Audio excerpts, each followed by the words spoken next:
June 5 ലോക പരിസ്ഥിതി ദിനം. ഈ പരിസ്ഥിതിയുമായി ബന്ധപ്പെട്ട് താങ്കളുടെ പ്രവർത്തനങ്ങൾ എന്തൊക്കെയാണ്? ചുരുക്കി പറഞ്ഞാൽ എനിക്ക് ചെറുപ്പത്തിൽ തന്നെ പ്രകൃതിയോട് വളരെ ഒരു അമിതമായ ആവേശമുണ്ടായിരുന്നു. സ്കൂൾ പഠിക്കുന്ന കാലത്ത് തന്നെ സ്കൂൾ കോമ്പൗണ്ടുകളിലൊക്കെ മരങ്ങൾ വെച്ച് പിടിപ്പിക്കുകയും അതുപോലെ തന്നെ പൊതുസ്ഥലങ്ങളിൽ ഏകദേശം ഒരു 8ഓ 9ഓ ക്ലാസ്സിൽ പഠിക്കുന്ന സമയത്ത് തന്നെ ഇതിനോടുള്ള ആഭിമുഖ്യം ഉണ്ടായിരുന്നു. അത് വളർന്നതിന് ശേഷം ഇത് തുടരാനുള്ള ഒരു മനസ്സെനിക്കുണ്ടായിരുന്നു. അതിൻ്റെ ഫലമായി ഉണ്ടായതാണ് ഈ പാർക്കും അതുപോലുള്ള മറ്റു പ്രദേശങ്ങളിലുള്ള മരങ്ങളോ വെച്ചു പിടിപ്പിക്കലൊക്കെ.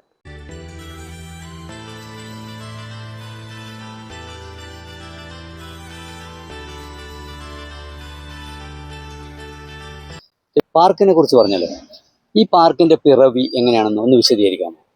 ഞാൻ ചെറിയ പ്രായത്തിൽ തന്നെ കളിച്ചു വളർന്നൊരു സ്ഥലമായിരുന്നു. എൻ്റെ ചെറുപ്പകാലത്ത് ഇവിടെ ഒരു ചെറിയ ഒരു പാർക്ക് ഉണ്ടായിരുന്നു. ഇത് നമുക്ക് കാണുന്ന ഈ ബാക്ക്ഗ്രൗണ്ടിനുള്ളിലായിരുന്നു പാർക്ക്. സീസോവും അതുപോലെ ഊഞ്ഞാലും ഉണ്ടായിരുന്നു. അതിനുശേഷം ഇത് ബ്ലോക്ക് പഞ്ചായത്ത് അനുവദിച്ച ഒരു വിനോദ കേന്ദ്രമായിരുന്നു. ക്രമേണ ഇതിനെ ആരും ശ്രദ്ധിക്കാതായപ്പോൾ ഇത് കാട് പിടിച്ച് നശിക്കുകയും ഇത് ഇവിടെ ആരും വരാതെ ഒരവസ്ഥയുണ്ടായി. ക്രമേണ നമ്മളൊക്കെ ഒരു യൗവന കാലഘട്ടത്തിലെത്തിയപ്പോൾ ശേഷമാണ് നമ്മൾ ഈ പാർക്ക് ഒന്ന് പുനരുദ്ധീകരണം എന്നൊരു ആഗ്രഹം ഉണ്ടായി. അങ്ങനെ നാട്ടുകാരുടെ ഒക്കെ സഹായത്തോടു കൂടി ഈ പാർക്ക് നമ്മൾ വികസിപ്പിച്ചു. കാരണം കച്ചവടക്കാർ, സമൂഹത്തിലെ നല്ല സാമൂഹ്യ പ്രവർത്തനം നടന്നവർ, ഇവരെയൊക്കെ ചേർത്ത് നിർത്തിക്കൊണ്ട് 15 അംഗ കമ്മിറ്റി രൂപീകരിക്കുകയും ഇവിടെ ഒരു പാർക്ക് ഉണ്ടാക്കുകയും ചെയ്തു. അതിനു മുമ്പ് തന്നെ ഒരു 15ഓ 20ഓ വർഷത്തിന് മുമ്പ് തന്നെ ഇവിടെ മരങ്ങൾ വെച്ചു പിടിപ്പിച്ചിരുന്നു.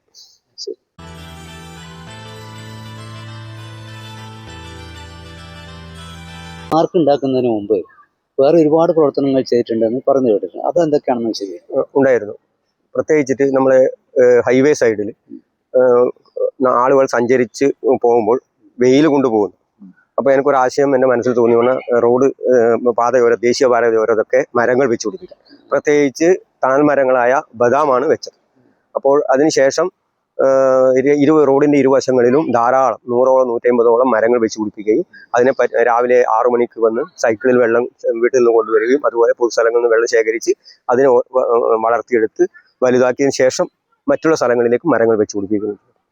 അതുകൊണ്ട് തന്നെ ഒരുപാട് ആളുകൾക്ക് വെയിൽ കൊള്ളാതെ ദേശീയപാതയോരം നടന്നു പോകാനും അതുപോലെ ബസ് കേന്ദ്രങ്ങളിൽ നിന്ന് ബസ് കയറാനുള്ള ഒരു സൗകര്യം കൂടി ഉണ്ടായി. അത് തന്നെ വളരെയധികം ഈ പ്രവൃത്തിയിൽ കൂടുതൽ പ്രവർത്തിക്കാനുള്ള ഒരു പ്രചോദനം ഉണ്ടാവുകയും ചെയ്തു.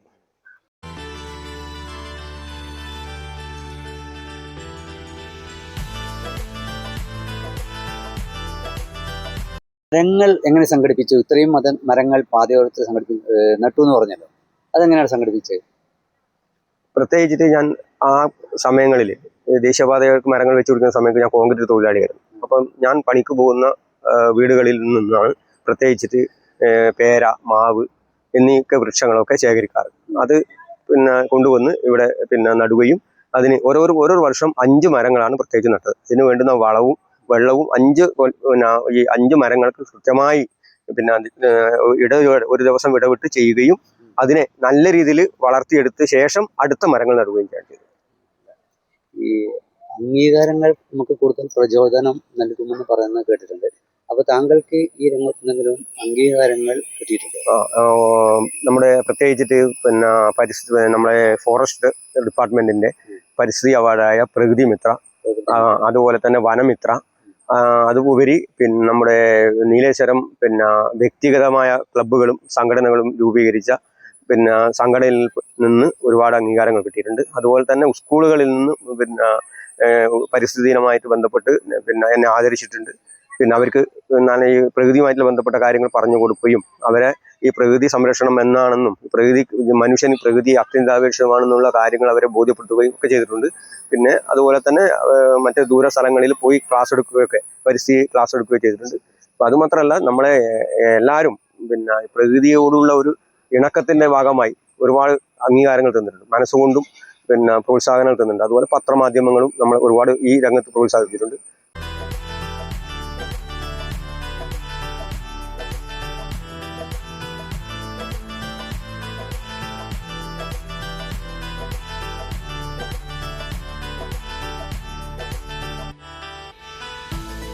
ഈ കവിത ചൊല്ലുമെന്ന് പറഞ്ഞു കേട്ടിട്ടുണ്ട്.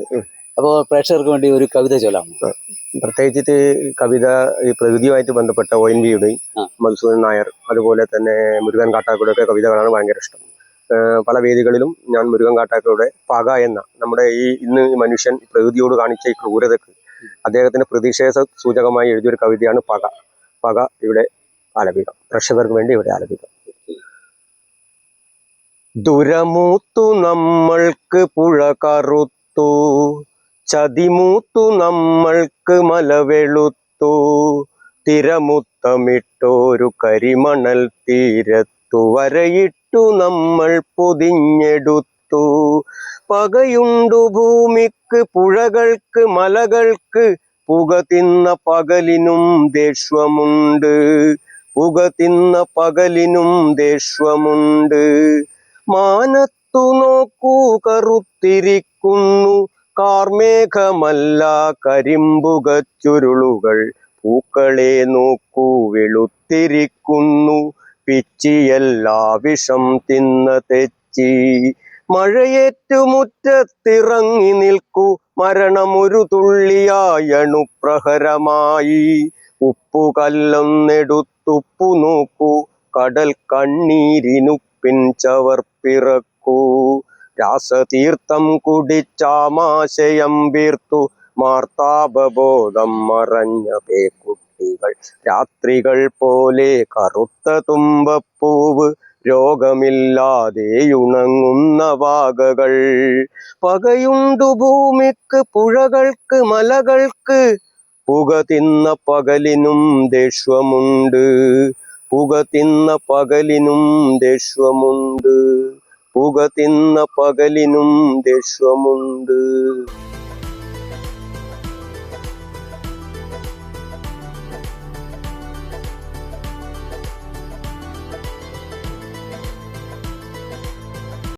ഈ പാർക്ക് എത്ര വർഷമായി? പാർക്ക് ഏകദേശം 11ാമത്തെ വർഷമാണ്. 2015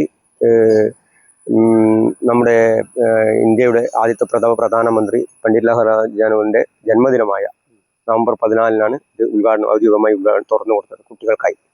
അതിനുശേഷം ഈ 11 വർഷവും നല്ല രീതിയിൽ കുട്ടികളുടെ ക്യാമ്പായാലും പൊതുപരിപാടി ആയാലും ആദരവ് ചടങ്ങുകളൊക്കെ നല്ല രീതിയിൽ നടന്നുകൊണ്ട് ഈ പാർക്കിന് പേര് നിർദ്ദേശിച്ചത് തന്നെ ഒരു കുട്ടിയാണ്, ഹൈ സ്കൂളിൽ പഠിക്കുന്ന കുട്ടിയാണ്. പാപ്പാത്തി എന്നത് എന്നുവെച്ചാൽ പാപ്പാത്തി എന്നാൽ പൂമ്പാറ്റ എന്നാണ് അർത്ഥം വരുന്നത്.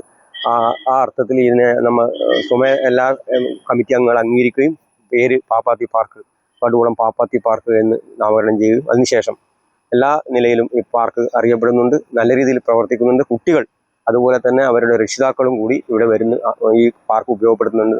വളരെ സന്തോഷമാണ്.